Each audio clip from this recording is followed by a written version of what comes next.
caminito verde. Recordemos que es Enigmas del Poder y estamos hablando sobre algunas situaciones, algunos acontecimientos de enorme actualidad, como es, por ejemplo, esta inminencia de la reunión de la OEA y el papel tan cuestionado ¿Qué de piensas Almagro. que puede pasar hoy, Gilberto?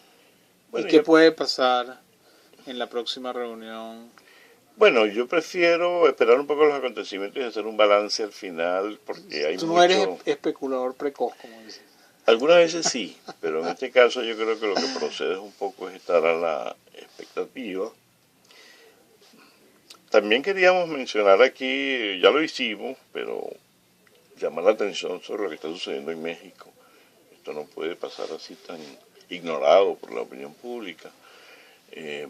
Porque no es tampoco un hecho aislado, recordemos ya... Bueno, Ayotzinapa no pasó por debajo de la mesa, pero al final, Gilberto... Sí, pero no ha habido cuestionamiento público internacional, no porque nosotros personalmente o alguien tenga algún interés particular en, qué sé yo, en poner en cuestión el gobierno mexicano. ¿No? Que el gobierno venezolano, claro, eso no se hace para no pisarse la, ¿cómo se dice? No, claro, las relaciones diplomáticas, no, por supuesto, no exigen máximo cuidado sobre todo. Y realmente los países y las delegaciones en la OEA se cuidan muy, y en América Latina las relaciones internacionales entre los países esto lo vimos la semana pasada, Gilberto, el hecho de que Brasil y Argentina se hubieran echado para atrás también. Es decir, primero ha colocado en su lugar a la oposición venezolana, es decir, los ha ubicado. Es decir, al parecer, ni el gobierno argentino, ni siquiera este gobierno brasileño, acusado también de corrupción en todos sus niveles y esferas y estratos, este nuevo gobierno interino, parece que van a arriesgar su relación con Venezuela. No parecen estar dispuestos a hacerlo bajo ningún respecto. Bueno, en el caso del gobierno brasileño es un gobierno muy débil, interino, entre otras razones. Pudiera ser que terminaran muy pocos meses. Es más, cada vez es más probable que así sea y que vuelva a la presidencia Dilma Rousseff. Ya incluso se habla de senadores que ya no están dispuestos a mantener esta situación de tener a la presidenta fuera del gobierno. Y más allá de todo eso... Se han fortalecido las posiciones de Dilma con el paso de los días. Por supuesto, y se han debilitado mucho las posiciones, ha habido renuncias de ministros importantes. Así que temer no es de temer. Bueno, cada vez menos de temer en cuanto a cambiar, por ejemplo, lo que estabas diciendo anteriormente, radicalmente la orientación de la política internacional del gobierno de Brasil, puesto que eso no lo puede hacer un gobierno interino débil. Para cambiar radicalmente, y lo han intentado y han hecho algunas cosas. Y creo que en el caso de Macri y Gilberto también lo han hecho entrar en razón. Sí, aunque Macri ha ido un poco más allá, claro, puede hacerlo. Macri al fin y al cabo fue elegido presidente. Sí, pero tiene gente a su alrededor. Creo que hay gente que piensa, gente que maneja la política exterior argentina, gente que conoce las vinculaciones históricas profundas, actuales entre ambos estados. Y creo que esas personas están ejerciendo su poder de convicción y peso en la toma de decisiones en Argentina, en la política exterior. Sí. Es decir, este Macri de hoy no es el mismo Macri que amenazaba con aplicar la Carta Democrática del Mercosur a Venezuela. Es decir, no es clave. Entendemos que había un lenguaje político y un lenguaje electoral utilizado por Macri. Eso siempre pero este lenguaje se ha desvanecido. Sin embargo, Macri, por ejemplo, ahora está intentando una aproximación de Argentina a lo que se llama la Alianza del Pacífico. Acaba de estar en Bogotá, pero esto también es con pies de plomo, ¿no? No es que estas decisiones no pueden ser adoptadas en la Argentina de una manera así tan tan abrupta, puesto que lo que estaba diciendo José Jesús Villa Pelayo, hay una unos compromisos. Por ejemplo, las relaciones de Argentina con Rusia y con China. No puede de la noche a la mañana el gobierno argentino, por muy neoliberal y pro norteamericano que sea Macri y el gobierno que lo acompaña, proceder a una ruptura con compromisos, acuerdos de cooperación que existían antes, ¿no? Por cierto, hay que hacer la siguiente observación. Ayer leyendo la entrevista que le concedió Almagro al diario El Tiempo, reitera lo que ya incluso está en su famoso informe y que lo dice por todos lados, y no solamente él, lo dicen los antivenezolanos de todo el mundo, cuestionando la libertad de prensa y de expresión en Venezuela. Pero en este momento estamos asistiendo en la Argentina a un cuestionamiento. El gobierno se propone suprimir la difusión de Russia Today en la televisión argentina. Y también de Telesur, creo que Telesur ya lo sacaron. Venía Russia Today también. Bueno, eso no había terminado de suceder, pero parece que va a terminar siendo así. Y en Brasil, el TV Brasil, a quien acusan, canal al cual acusan, mejor dicho, de estar controlado por Lula da Silva y el Partido de los Trabajadores, también simplemente lo van a sacar del aire.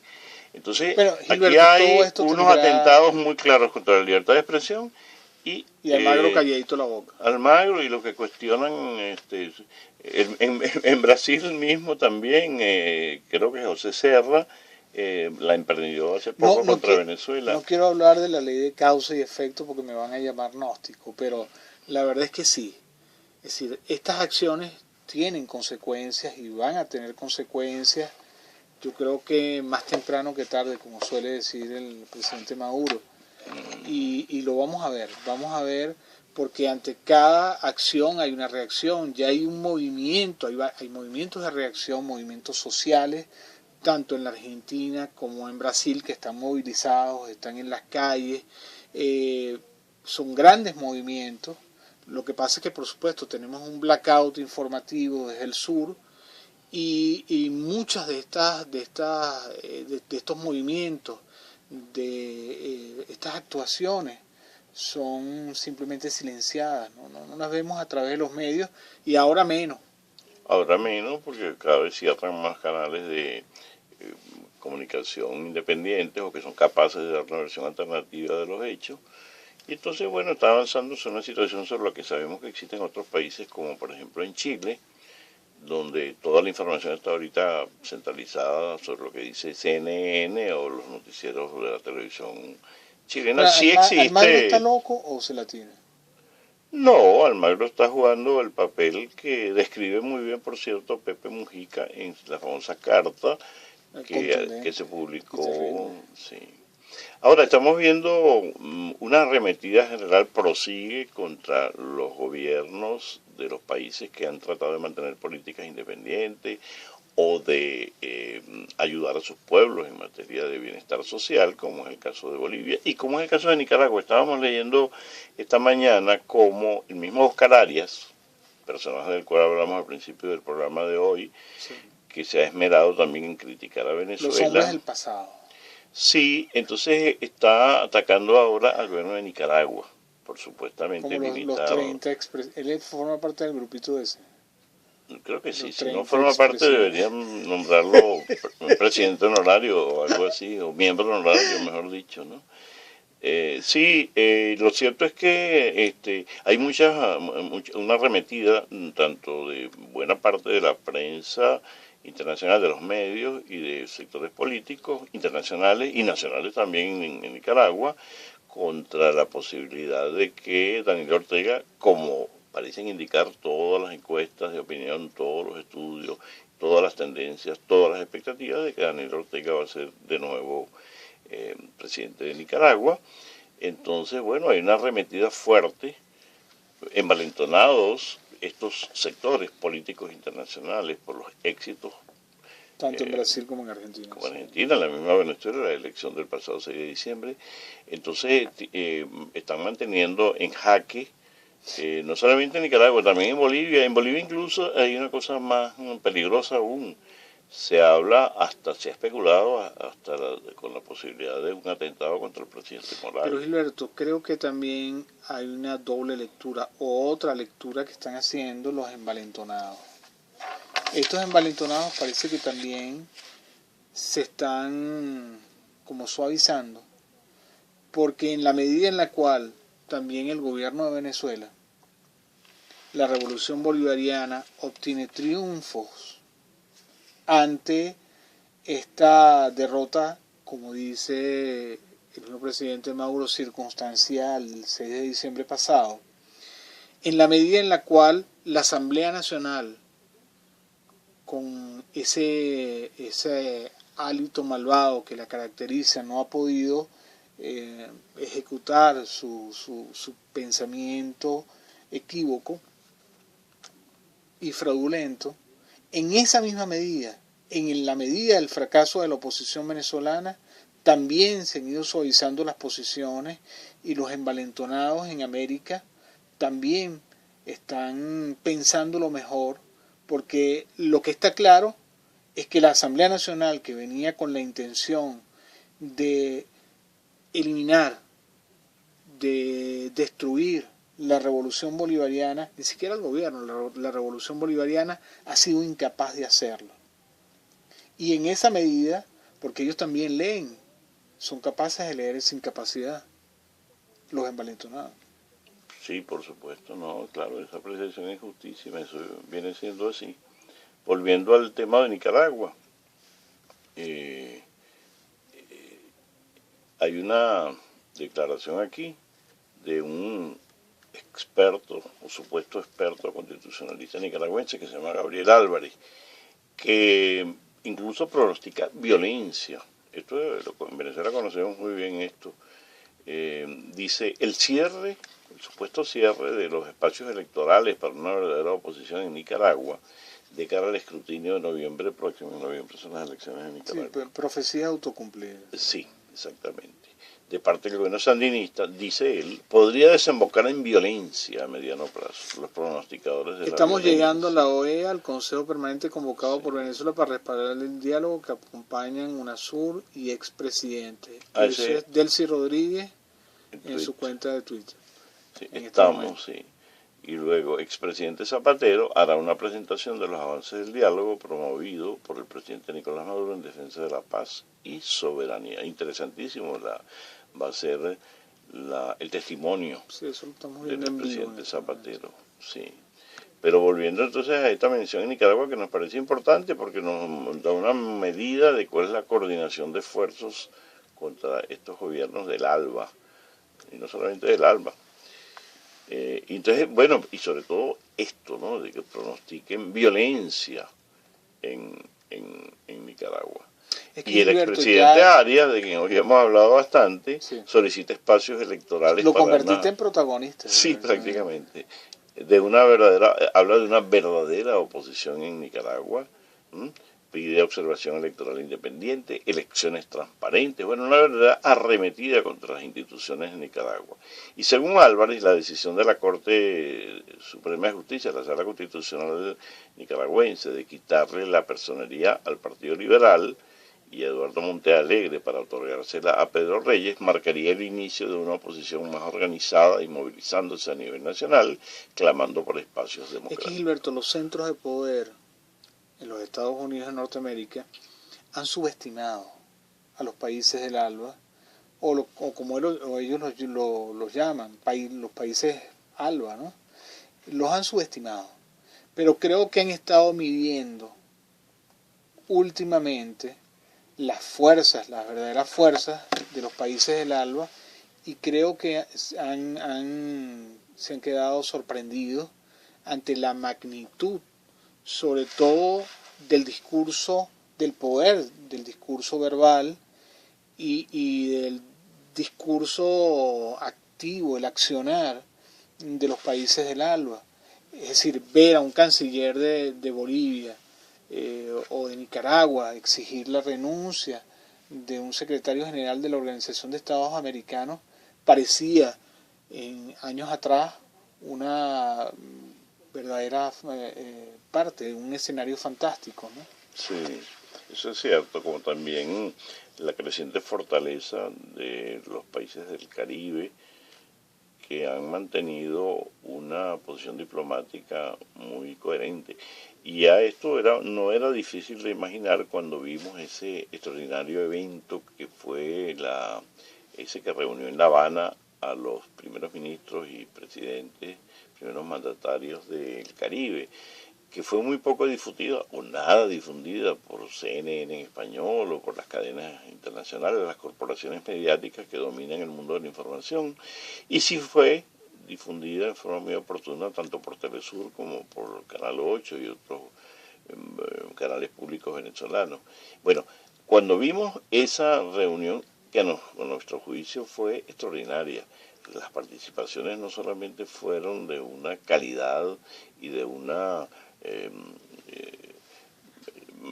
en esa reunión de La Habana de hace menos de 15 días o 3 semanas, lo que se manifestó es la existencia de una verdadera civilización en ciernes o en desarrollo, porque en ciernes no, en el Caribe ha sido una encrucijada de culturas desde hace 400 años, 500 años mejor dicho, 500 años mejor dicho. Pero que es una cultura y una civilización ya consolidada. Cuando uno escucha discursos como los de Ralph Goncalves, me parece, por ejemplo, uno se asombra, es decir, no estamos hablando de niveles, Sí. es lo que tú dices, ¿no? Sí, no, yo consideré, a mí me pareció extraordinaria, extraordinaria por lo que estábamos diciendo, es la manifestación de la solidez política de un espacio civilizacional que ya existe de una manera innegable, bueno, aunque es negado en la práctica, puesto que de eso no hablan los medios internacionales, pero era clarísimo, y que de ahí no viniera a surgir, mejor dicho, un apoyo muy decidido a la posición venezolana institucional, era muy difícil de imaginar. No sabemos dónde está el saber de la diplomacia, en este caso de los Estados Unidos, que ha sido muy agresiva para intentar contener la presencia de Venezuela en el Caribe, bueno, a través de la hostilidad creciente contra Petrocaribe. La diplomacia venezolana ha sido muy sagaz, mucho más que la de los Estados Unidos de Norteamérica y con mayor efectividad de resultados, evidentemente. Sí, pero bueno, esto es muy interesante que suceda porque la diplomacia venezolana ha sido objeto de muchas críticas. Esta diplomacia de paz, inaugurada por el presidente Hugo Chávez, y que ahora también le ha dado una extraordinaria continuidad al presidente Maduro. Y ha sido efectiva, Gilberto, porque se están retomando la política exterior originaria, digamos, la geopolítica fundada por Francisco de Miranda, sí, por el libertador Simón Bolívar. No, es la tradición bolivariana. La doctrina Miranda, la doctrina Bolívar aplicada en este momento, en este preciso instante de la historia, en nuestro continente, tanto en el Caribe como en América del Sur. Sí, pero ha sido tan cuestionada, tan criticada por sectores de la oposición en Venezuela, sobre todo estas políticas primero de alianza con las potencias emergentes de un mundo que cada vez, según la visión profética del presidente Chávez, abandona su naturaleza unipolar para rápidamente estar avanzando hacia un mundo decididamente pluripolar. Y esto lo vio con una enorme lucidez el presidente Chávez. Se criticó mucho en su momento esta política de alianzas con estos poderes emergentes, con Rusia, con China, con los BRICS, la política de unión de América Latina y la política hacia el Caribe. Bueno, acostumbrados como estábamos, o como estaban algunos, a la sumisión, sí, a la subordinación. Y a la ceguera de la Matrix. Sí, a la subordinación a la diplomacia venezolana, su política exterior era una política y la muy buena medida. Y la sumisión a una historia que se nos contó durante años, sí, a través en las escuelas, en los liceos, etcétera. Bueno, vamos a poner el punto final en nuestro programa de hoy, porque ya ha llegado el momento de despedir de Enigmas del Poder. Y vamos a enviar entonces el saludo de siempre a los queridos compañeros que han estado con nosotros en el día de hoy. Rafael Díaz, Indira Ceballos, Duval Maldonado, en la jefatura del canal musical Randolph Borges y en la presidencia de Radio Nacional de Venezuela, Isbemar Jiménez. 1.000.000 de gracias y hasta una próxima oportunidad. Enigmas del Poder ha llegado a su final, solo que el próximo martes.